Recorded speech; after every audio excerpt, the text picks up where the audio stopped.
alma do Dexter é minha. Agora vou levar ele para o seu lugar devido.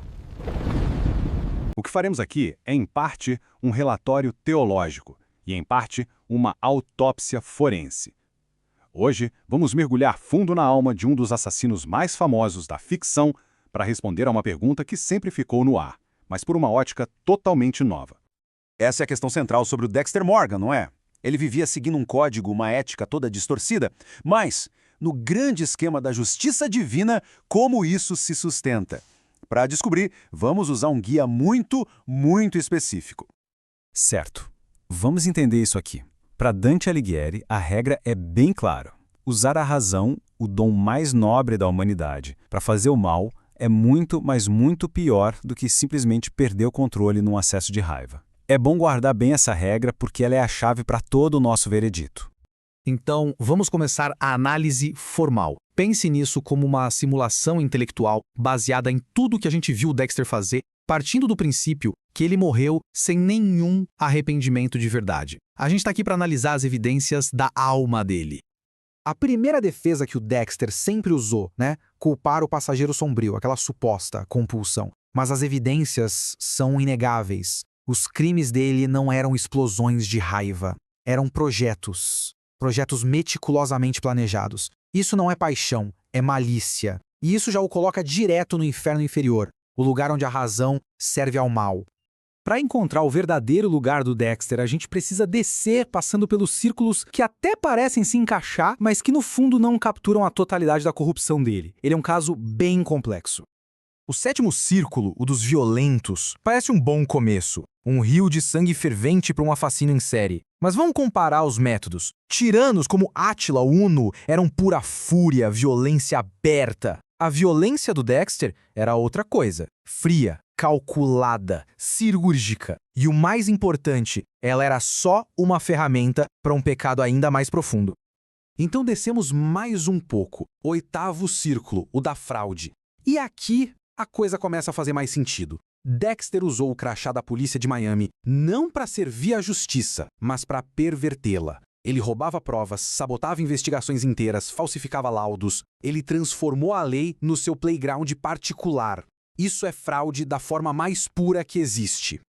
E essa frase, nossa, ela resume tudo perfeitamente. Mesmo aquela hipocrisia profunda dele, a máscara de bom colega, de pai de família, era só um meio para um fim. Era o disfarce que permitiu o pecado final, o mais grave de todos. A gente precisa ir ainda mais fundo. E assim, a gente chega ao fundo do poço do universo moral de Dante. O nono círculo. O reino dos traidores. O epicentro de todo o mal. É aqui que o caso de Dexter Morgan finalmente encontra sua conclusão. Esqueça o fogo e o enxofre. O inferno de Dante termina num lago congelado. O gelo aqui representa a ausência total de amor, de calor humano, um estado de privação absoluta. E isso reflete perfeitamente a natureza do Dexter, calculista, distante e emocionalmente congelado. E o nono círculo tem suas subseções, cada uma para um tipo de traição. E o Dexter, bom, ele se encaixa em mais de uma. Ao matar o próprio irmão Brian, ele traiu o sangue. Isso já garante um lugar em Caina. Mas a traição mais devastadora foi contra a pátria dele, a própria lei que ele jurou servir dia após dia. E se ainda havia alguma dúvida, o ponto final foi este aqui, o assassinato do sargento Logan em New Blood. O Logan era inocente, era um colega.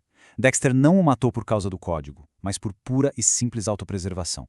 Foi o ato de traição mais frio e egoísta de todos, o abandono final de qualquer pretensão de justiça. O veredito, portanto, é final. Dexter Morgan pertence à Antenora, a zona para aqueles que traem sua causa. Para ele, a causa era a lei, a confiança dos seus colegas. Sua condenação é por traição cívica. Agora que temos o veredito, vamos ver como a justiça poética de Dante funciona. A punição aqui não é aleatória. Ela é um reflexo perfeito da natureza do pecado. Esse conceito tem um nome, contrapasso. Em resumo, a alma se torna a sua própria punição. O jeito que a pessoa pecou em vida dita exatamente o jeito que ela vai sofrer pela eternidade. É uma lógica poética e, ao mesmo tempo, aterrorizante.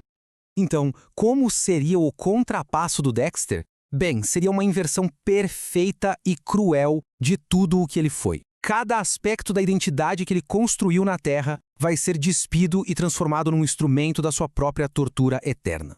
Vamos visualizar isso. O caçador, que vivia do movimento e do controle, agora está paralisado no gelo. O homem que viveu atrás de uma máscara agora tem seu rosto exposto para sempre. O gelo à sua frente não reflete a si mesmo, mas as faces dos inocentes que ele destruiu. Dougs, Lagertha, Rita, Logan e o mais cruel, sua voz interior, aquela narração constante, é silenciada, substituída pelo som mecânico e animalesco de dentes batendo de frio.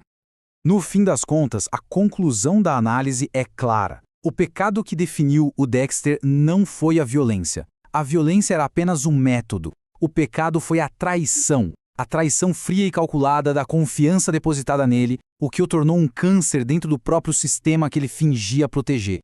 E isso nos deixa com uma reflexão final. A análise do Dexter nos mostra que para Dante, o inferno não é um castigo imposto de fora, mas um espelho das nossas próprias escolhas. A pergunta então não é só para onde o Dexter vai, mas o que o nosso próprio reflexo nos mostraria.